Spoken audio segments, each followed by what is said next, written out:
by being generous with our gifts and with ourselves, we will apparently experience three things. We will know amazing joy, we will enjoy healthy accountability, and we will enjoy accelerated spiritual growth.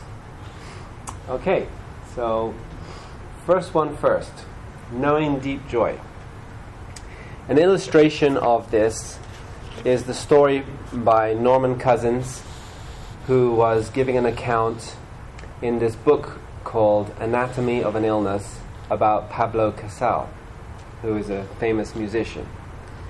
And in the story, Norman Cousins noticed when Pablo Casal was 90 years old, he had very debilitating illnesses and arthritis, and it was very painful to watch him getting up in the morning because his emphysema was acting up, his arthritis was clenching his muscles, and his joints were in a lot of pain. But he shuffled slowly over to the piano and started playing the piano. And then as he was playing the piano, he started to unwind. His body started to literally flow, the energy started to flow through his body, and by the time he had finished his repertoire, he stood up without the help of a cane and walked without a shuffle to have breakfast.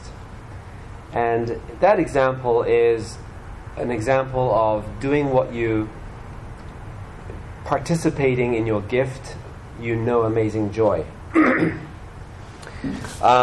Another thing I wanted to read was this article written by a man who decided to take a minimalist approach to life. And he has a blog, and he wrote down 9 different reasons or 9 different ways that generous people know the world differently. First of all, they recognize the resource pie is not finite. In other words, they don't see the world as being a limited place. They don't see wealth as being a limited thing that only a few can get to. They see it as infinite. Secondly, they know that generosity leads to greater happiness. Thirdly, they find success in helping others succeed. Fourthly, they believe changing even one life is worthwhile. Fifthly, they trust others. Generosity always requires trust. To invest individual resources into another person, we must believe on some level that that person is going to use them wisely. Number 6, they dream big dreams. Number 7, they see more resources to give than money. We have so much to offer this world than just our financial resources. We have time, we have our talents, we have our experiences, we have our lessons learned. Giving people things beyond their money and beginning to invest into their lives is an amazing gift. And number 8, they fully embrace the reality that life is short. And number 9, they are content to live with less. Secondly, to enjoy healthy accountability. So, there's a famous sailor, Michael Plant. Back in the 90s, he decided to set sail around the world, and a boat was built for him. It was called the Coyote. It was considered to be one of the safest single-man vessels of its day. And primarily the reason for this was an 8,000-pound keel under the waterline, which basically meant that no matter what kind of waves hit the boat, it would always right itself. So the weight that you have below the waterline is crucial for stability. It's something you don't see in a boat, but if it's there, the boat is stable. If it's not, the boat is unstable. Well, he set sail, and 4 days into his journey, all radio contact was lost. Search parties were sent out to look for this guy, couldn't find anything. And then a few weeks later, they found the capsized boat floating off the Azores, and unfortunately they could never find the body of Michael Plant. And what had happened was the keel had snapped off. And so without the keel, the boat was basically susceptible to being capsized. And as a result, it did. I remember one time sailing with my brother, and it was a two-man boat. And there's a crucial thing that you don't really realize until you sail, which is called a centerboard. It's a piece of plywood about this long. You shove it down the boat in the middle, and it goes into the water. And if you have a strong wind, this is crucial, because without a centerboard, you have nothing to cut through the water. This was a shallow boat, and it needed that kind of stability cutting through the water if it was to stay on course. So what we found out very quickly was, as soon as the centerboard snapped, we could not keep course at all. So we basically we were trying to head in this direction, and yet we were kind of drifting this way, and we would tack and tack and tack. And eventually we ended up 2 miles down the coast. Of course, we jumped into the boat on a sandy beach. We landed on a rocky platform, so we had to drag the boat along the rocks with our bare feet, and never forget that experience. But it taught me a valuable lesson, that it's kind of like the point I'm trying to make about these two sailing analogies is that the character of a person is something you don't see. The storm reveals the character, okay? But the challenges and the accountability that a person goes through, that is what develops character. So the second point is that we enjoy healthy accountability, and that is meaning we are developing the character beneath the water.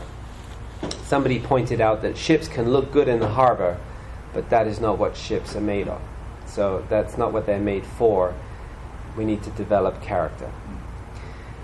And finally, enjoying accelerated spiritual growth. So, the Dead Sea. Has anyone been to the Dead Sea? It's in, yes. So the Dead Sea is called the Dead Sea. Why? Nothing lives. Nothing lives in the Dead Sea. Why not? It's too salty. It's too salty, right? Most seawater has 4% mineral content, which makes it taste salty. The Dead Sea has 22%. So this phenomena is caused because the headwaters of the Jordan, they dump the water into the Dead Sea, but the Dead Sea is 1,200 feet below sea level. It has nowhere to go to. It's a cul-de-sac. So the only way the water gets out of the Dead Sea is through evaporation, which leaves behind all the mineral deposits. So it's rich in content, rich in minerals, but lifeless. And we can become like that too. Rich in content and yet not very life-giving. Churches can become like that too. Rich in content and yet lifeless. What the Dead Sea really needs is an outlet.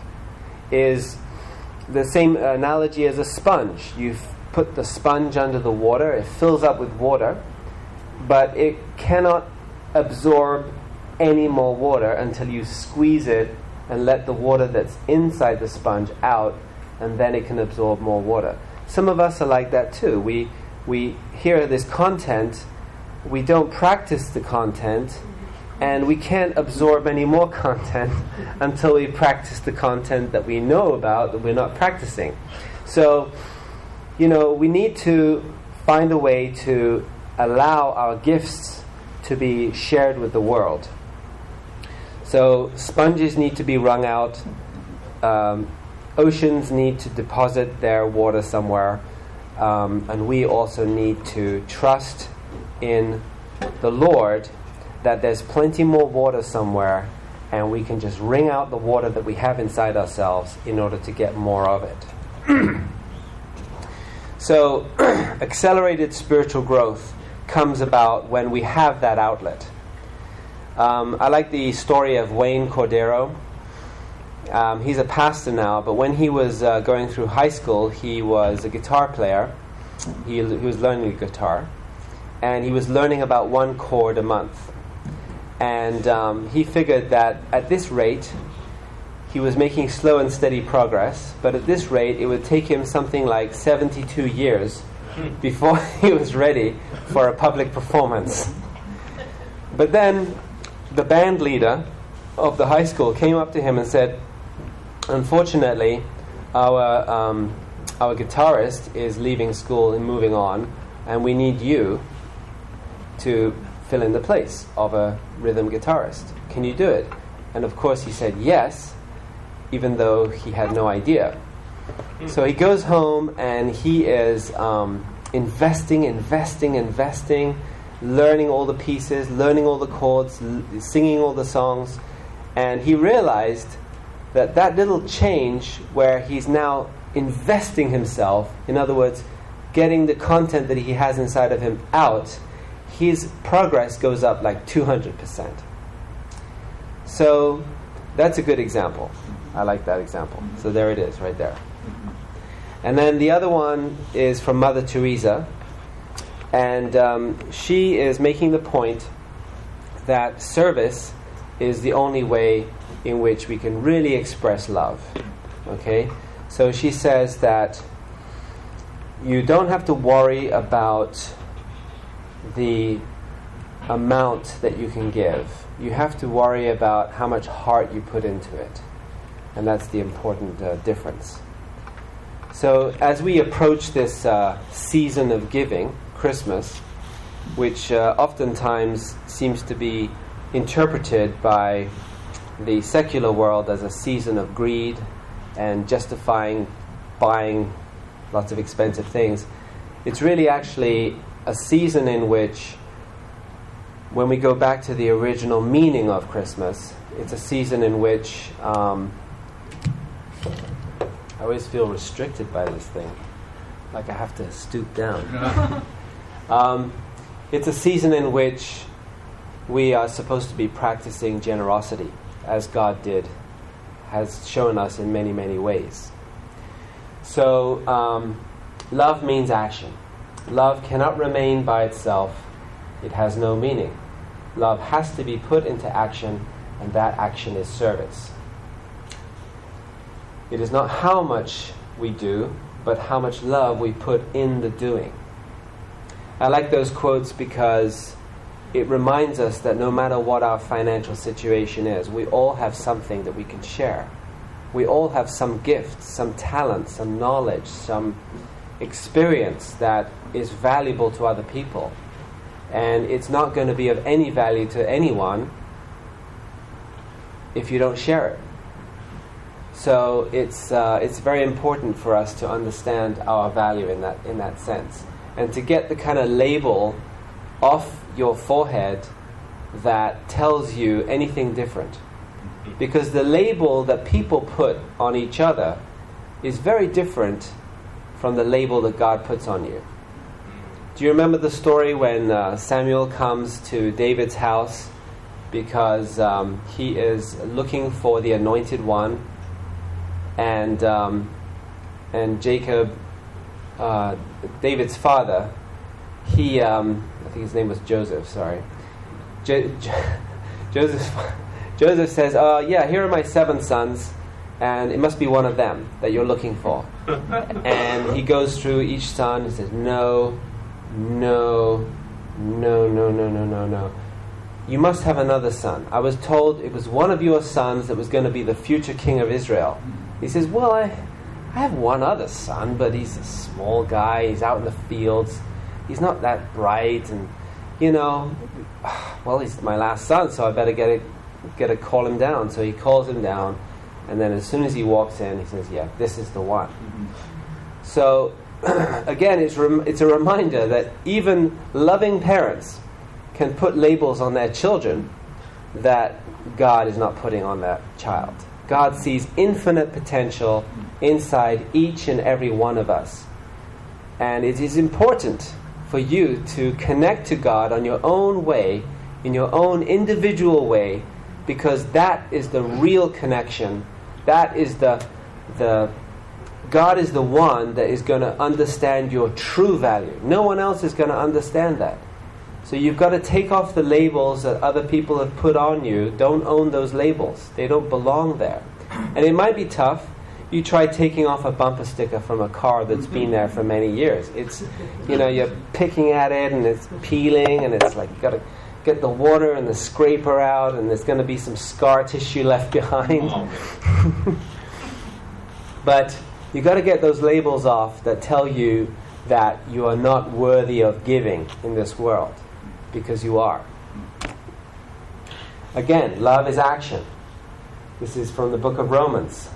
I urge you, brothers and sisters, in view of God's mercy, to offer yourselves as a living sacrifice, holy and pleasing to God. This is your true and proper worship. But it is a struggle. There's always this back and forth going on in our mind. And but the important thing is that being generous, or this action of tithing, for instance, it's not really that God needs the money. It's that God needs you to release, or needs you to have the grip of monetary things released from you. There's this example. What's his name again? Charlie Paparelli. Okay, he's an investment guru for high-tech industries, and he was saying that he was a newborn Christian at age 40, and at that time he went to a conference, and it was full of CEOs and wealthy people, successful people, and the final speaker of the day got up and then ordered the hotel staff to shut the doors. Says, nobody's leaving here until we make our monetary pledge, which happened to be $2.5 million. And this guy, he felt throughout his life that he was generous when he was giving away $100. So that was his limit. He felt that okay, the Red Cross, $100. Okay, I'm doing a good thing. And this guy would invite people to come up from different industries to make their pledge. And then his wife was there in the conference with him, and she said, "Hey, honey, why don't you just give $20,000?" He was like, giving 100 up to then had been, in his eyes, generous. And he thought she was crazy, but then he went ahead and did it. And he realized, this is not something that all of us can relate to in this room, or any of us. But anyway, he realized after doing that, it's a significant amount of money, in other words. After doing that, he felt it was going to negatively impact him, but it didn't. In fact, it blessed him even more. So he felt that what it did, up until then, he felt that money was owning him, but instead, by being generous with it, he felt the release. He felt the grip of monetary things had been released from him.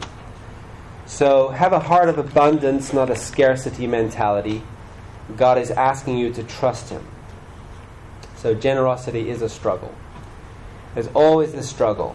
But the struggle of generosity is released as soon as you start acting generously. It's only a struggle when you're in the throes of back and forth and yes, should I or shouldn't I? But if you give your time, your talent, and your treasure, then you're looking out for other people. And when you start looking out for other people, God is always able to look out for you better. God is always looking out for us anyway, but there's a condition created in the universe when you start doing stuff for other people that God is then able, willingly and able, to look out for you. So feel free to do that. You give but little when you give of your possessions. It is when you give of yourself that you truly give. This quote is especially pertinent for me because I find it easier to just tithe, but much more difficult for me to give of my time, and that's apparently a lot more rewarding when you give your time and when you give your skills to other people, when you share your knowledge, when you share your talents with other people, then you can see the reward directly in front of you. Whereas writing a check, it's very impersonal. It's a good thing to do, but far better to invest yourself into other people and be able to see the fruit of your investment right there in front of you. But again, that's something I need to work on. Thank you, Khalil. And then John Wesley. He was a very passionate guy. You can tell from what he saw, his vision. Do all the good you can, by all the means you can, in all the ways you can, in all the places you can, at all the times you can, to all the people you can, as long as you ever can, and then drop dead. But you will be, raised up in the spirit world if you have that kind of lifestyle. I mean, think about it. That is amazing. But there have been many amazing people. We are standing on the shoulders of giants, for sure. Here's another one, Jim Rohn. You cannot change your destination overnight, but you can change your direction.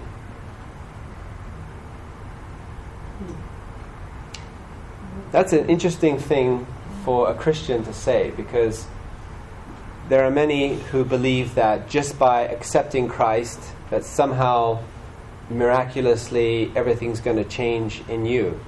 Yes, that's true, but your destination can only really change when your direction changes. So are you going in a different direction? Yes or no? That's really the crucial question. So generosity is a challenge. Consider the 3 contractors who were touring the White House recently, and the guard was asking everyone, "What do you do for a living? What do you do for a living?" He found out these 3 contractors that they do fence repairs for a living. He said, "Oh my gosh, this is awesome! Why don't you come with me? We have a broken fence in the backyard that needs fixing." And he asked each and every one of them to give him a bid. And so this contractor from Missouri, he goes, I would charge $700. $300 for the labor, $300 for the materials, and $100 profit. Huh, okay. And then the other guy from Florida goes, well, I would have to charge $900. And that would be, $400 for the materials, $400 for the labor, and $100 profit for me. Oh, okay. And then he asked the contractor from New York, and the guy said, well, $2,700. Yeah. What? Yeah, $2,700. How'd you come up with that? He says, well, $1,000 for you, $1,000 for me, and then we hire the guy from Missouri. So, yeah, sounds like a great plan.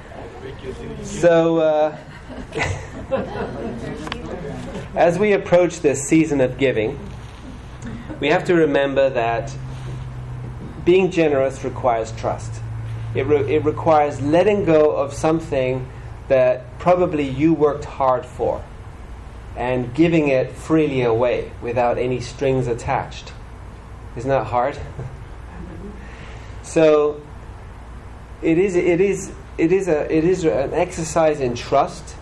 It is an exercise in believing in God and putting God before any sense of materialism.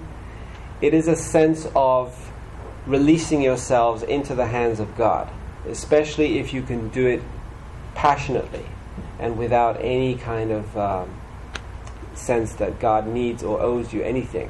If you can just release yourself from the bondages of materialism and be a generous person in your time, in your energy, and in your treasure, then I'm sure God will bless each and every one of us. And all of us are challenged in different ways. All of us have gifts in different ways. All of us are in different situations, but we all have something precious that we can offer this world, and it is locked inside of us most of the time. But we have to allow ourselves and trust in ourselves and trust in God and release that into the world and make this world a more fruitful place. And Mother Teresa, she often said, I don't think about the masses of people who are in need as my responsibility. I only see one person at a time. One. And then when she looks back, it turns out that her efforts had helped thousands of people. But she doesn't think about thousands, or she didn't think about thousands. She just thought about one person. The person in front of her was the most important person at that moment. So I think in our lives we have a lot of people around us that could use our talents, that could use our treasure, that could use our skills, that could be very, very valuable to them. You can uplift people around you. You can see the reward in doing so. And I hope that each and every one of us can experience the love flowing back into us, just like the sponge, once it is wrung, allows the water to go back into it. So thank you very much, and I hope you have a great week ahead of you. Please join me in prayer. Thank you so much, our Heavenly Parents, for giving us so much of your love. We see so much of your love around us, and yet sometimes our hearts are so tied up, so full already, that we cannot receive any more. We are unable to appreciate the love around us. If we can learn to be generous, if we can learn to give what has been blessed to us, and become a channel through which you can work, become a channel through which your love and your beauty and your goodness can flow through, then we can be more in a position to experience the flow of love, as we understand that love is useless unless it is given. It has to be given. So I pray, Heavenly Father, that each and every one of us can have a wonderful experience in generosity, experimenting with generosity, seeing how it works. By helping others, we help ourselves. By giving to others, we give to ourselves. I hope that we can have this deep, profound experience that can encourage us to become more and more like the people that reflect your nature, the generous nature of our God and our Creator. So we thank you for this opportunity, and we offer this prayer through Christ our Lord. Amen and Arju.